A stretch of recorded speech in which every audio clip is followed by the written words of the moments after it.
Luke chapter 23, reading from verse 13. Pilate then called together the chief priests, the leaders, and the people, and said to them, "You brought me this man as one who is perverting the people. And here I have examined him in your presence, and have not found this man guilty of any of your charges against him. Neither is Herod, for he sent him back to us. Indeed, he has done nothing to deserve death. I will therefore have him flogged and release him." Then they all shouted out together, "Away with this fellow! Release Barabbas for us!" This was a man who had been put in prison for an insurrection that had taken place in the city and for murder. Pilate, wanting to release Jesus, addressed them again, but they kept shouting, "Crucify, crucify him!" A third time he said to them, "Why, what evil has he done? I have found in him no ground for the sentence of death.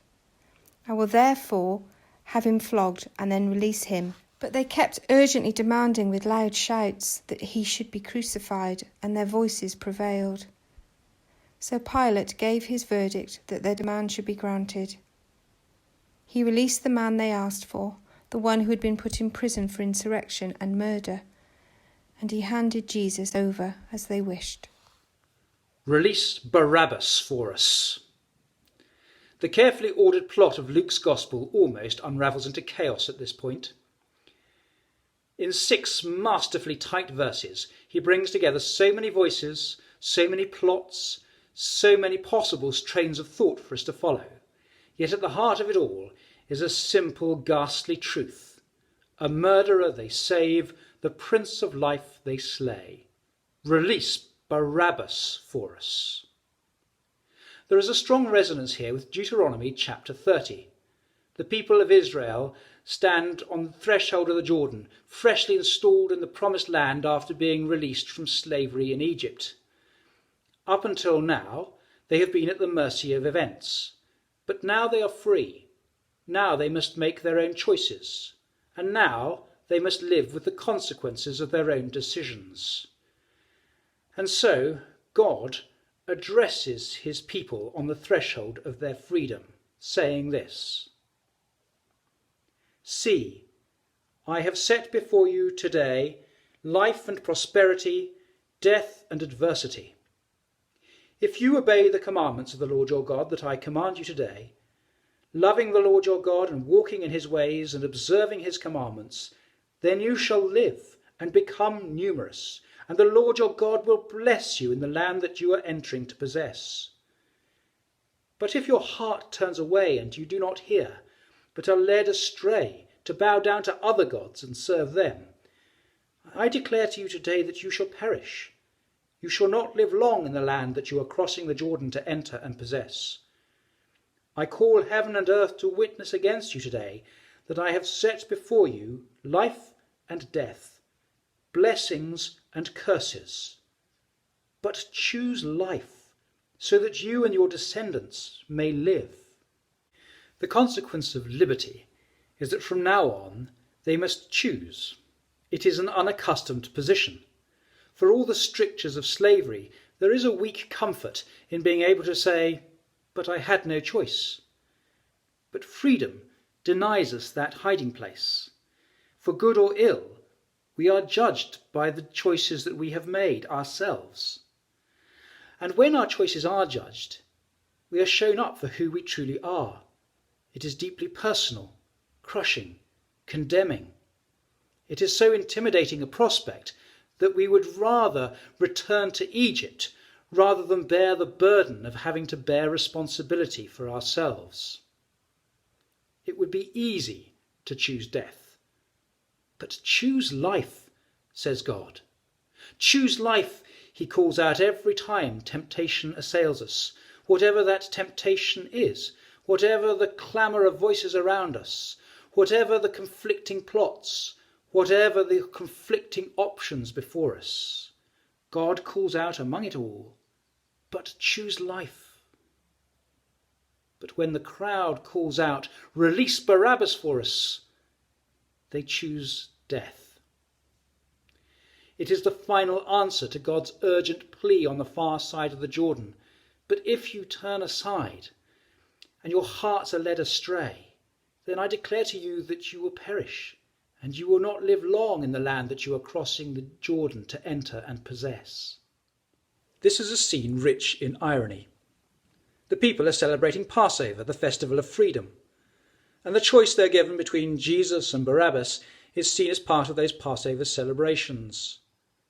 This is part of their great hope of restoring sovereignty to Israel, to the promised land. And yet in the very act of choosing, they shut their ears to God's voice. They are led astray, and they destroy the promised land that they crossed the Jordan to enter and possess. Barabbas, we're told, was in prison for murder and insurrection. He represents both rebellion and death. A murderer they save, the Prince of Life they slay. And at that moment, when they're faced with the mute plea of God to choose life, they choose death.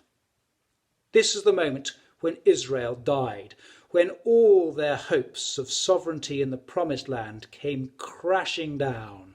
Release Barabbas for us.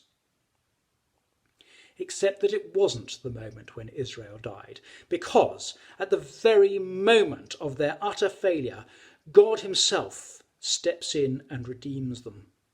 At the very moment when Israel died, God himself, as one of us, perfected the true Israel. The chosen people become a new creation in the chosen one. And at the very moment when the people finally choose death, God himself steps in to take that death upon himself, so that we might be free once more to choose life. Here is where everything we fear about freedom is exposed. Our choices fail. It becomes deeply personal, and we are condemned by our own desires. But Jesus takes it all upon himself and sets us afresh in the promised land. Forgiveness is ours. Life is ours. Freedom is ours, all given to us as a gift. We don't need to earn it, but we do need to accept the gift. It is all set before us in this scene. Today I have set before you life and death, blessings and curses. But choose life, so that you and your descendants may live. O Lord, hear my prayer. O Lord, hear my prayer. When I call, answer me. O Lord, hear my prayer. O Lord, hear my prayer.